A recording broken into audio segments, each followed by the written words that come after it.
Hello, friends. It has been appalling to witness the response by the people around the country and around the world to the horrific attacks against innocent elders, men, women, and children, babies, who were slaughtered by Hamas assassins a little over 2 weeks ago. Never before in history have such brutal atrocities, murder, rape, torture, and kidnapping been greeted with such celebration, not just by the perpetrators, but by intellectuals, politicians, educated university students, and others.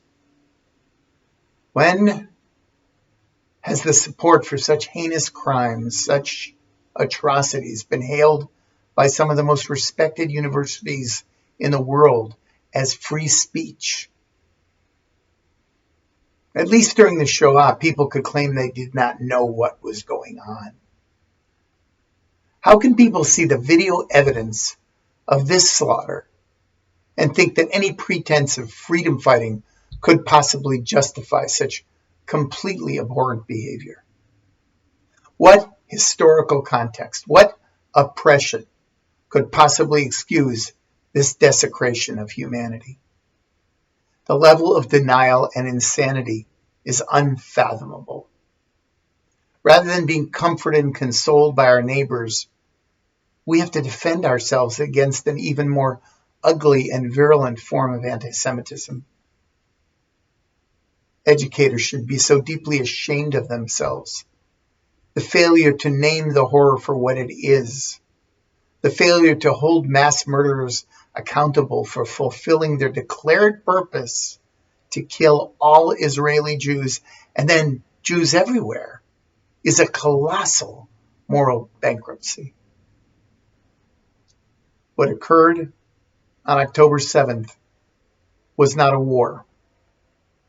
It was an act of such evil that had it occurred anywhere else in the world would have been universally condemned. We cannot shrink from naming what happened as the gruesome, unconscionable act that it was. We cannot permit people to call what happened part of a war. And while we can surely empathize with the innocent Palestinian civilians who have died as a result of Israel's refusal to be annihilated, we have to ask, what should any people do to deal with such brutal assassins who celebrate such acts of inhumanity? We can pray for peace, but no moral agent would sit idly by in the face of such horror.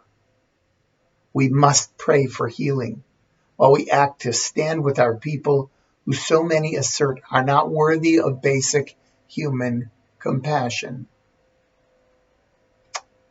We live in a broken world. We are called to affirm the necessity of our humanity when so many have turned their backs on it. We cannot allow ourselves to hide. Does anyone really believe that this is possible? It is possible to hide from such a deeply disturbing wrong? We must continue to speak truth. We must simply ask if such atrocities are acceptable behavior. Because if someone believes they are, we must pay attention and take them at their word. We must remember that this is their truth and beware. We need to also take account of all those who find what happened abhorrent and know that we are not alone in this. It is a time that demands moral clarity. This is an important moment in our lives. How we respond will be remembered by our children, our grandchildren, and many generations to come. Dear friends, stay safe and be well. Shalom uvracha, peace and blessings.